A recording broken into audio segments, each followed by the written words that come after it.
ક્યારેય વિચાર્યું છે કે આપણા મોઢામાંથી નીકળતા શબ્દોમાં કેટલી બધી તાકાત છુપાયેલી છે? ખબર છે, એ શબ્દો કોઈને ઊંડો ઘા પણ આપી શકે છે અને કોઈના જૂનામાં જૂના ઘા પર મલમ પણ લગાવી શકે છે. અને જુઓ, આજ તો આખી વાતનો સાર છે. આપણી વાણીના બે રૂપ છે. એક તરફ એ એક ધારદાર શસ્ત્ર જેવું છે, તો બીજી તરફ એનાથી મોટી કોઈ દવા નથી, કોઈ ઔષધિ નથી. તો સૌથી પહેલાં ચાલો એ બાજુ જોઈએ જે થોડીક અંધારી છે, એટલે કે કઠોર શબ્દોનો ડંખ, એ ઘા કરવાની શક્તિને ઓળખીએ. એક સવાલ છે, જરા વિચારી જુઓ, શું ક્યારે કોઈના એક શબ્દથી દિલમાં ઊંડો ઘા પડ્યો છે? લગભગ દરેક વ્યક્તિ આ અનુભવ સાથે જોડાઈ શકે છે, ખરું ને? કોઈનો એક કડવો શબ્દ, જે કદાચ વર્ષો વીતી ગયા હોય તો પણ ભૂલાતો નથી. આ વાત કેટલી સાચી છે, નહીં?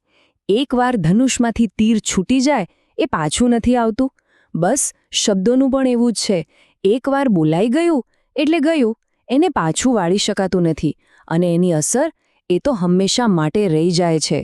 અને એટલે જ વાણી પર સંયમ રાખવો કેટલો જરૂરી છે, કારણ કે જ્યારે આપણે એ કાબૂ ગુમાવી દઈએ છીએ ત્યારે પરિણામ બહુ જ ખરાબ આવી શકે છે. સાચું કહું તો શબ્દો જ અસલી શસ્ત્ર છે. કોઈ તલવાર કે બંદૂક કરતાં પણ વધારે ઊંડા ઘા કરી શકે છે. એવા ઘા જે કોઈનો આત્મવિશ્વાસ કાયમ માટે તોડીને રાખી દે. તો કરવાનું શું? પહેલું અને સૌથી અગત્યનું પગલું, કડવાશનો ત્યાગ. મનમાંથી અને વાણીમાંથી બંને જગ્યાએથી એને કાઢી નાખવી. સારું, તો આ બધી નકારાત્મક વાતો તો થઈ. હવે જરા સિક્કાની બીજી બાજુ જોઈએ, સમાધાન તરફ વળીએ. અને તમને જાણીને નવાઈ લાગશે કે સારા, મધુર શબ્દો પાછળ ખાલી લાગણીઓ જ નહીં, પણ પાક્કું વિજ્ઞાન પણ કામ કરે છે. અને એ વિજ્ઞાનનું નામ છે ઓક્સિટોસિન. આને હીલિંગ હોર્મોન પણ કહેવાય છે. સમજો કે આ એક જાદુઈ કેમિકલ છે. જ્યારે પણ આપણે કોઈની સાથે પ્રેમથી વાત કરીએ, માની લો કે કોઈ બાળકના વખાણ કર્યા કે કોઈ દોસ્તને હિંમત આપી, ત્યારે શું થાય ખબર છે? બોલનાર અને સાંભળનાર બંનેના શરીરમાં આ ઓક્સિટોસિન વધે છે, અને બસ આપણને એકદમ સારું ફીલ થવા લાગે છે. મતલબ કે સમીકરણ બહુ સીધું છે. સારા શબ્દો, મધુર વાણી, એનાથી સીધો જ શરીરમાં ખુશીનો વધારો થાય છે. બસ આટલું સિમ્પલ.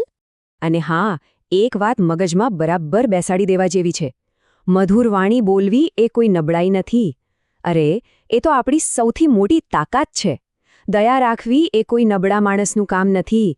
એ તો એક એવું શક્તિશાળી હથિયાર છે જેનાથી દુનિયાના કોઈ પણ દિલને જીતી શકાય છે.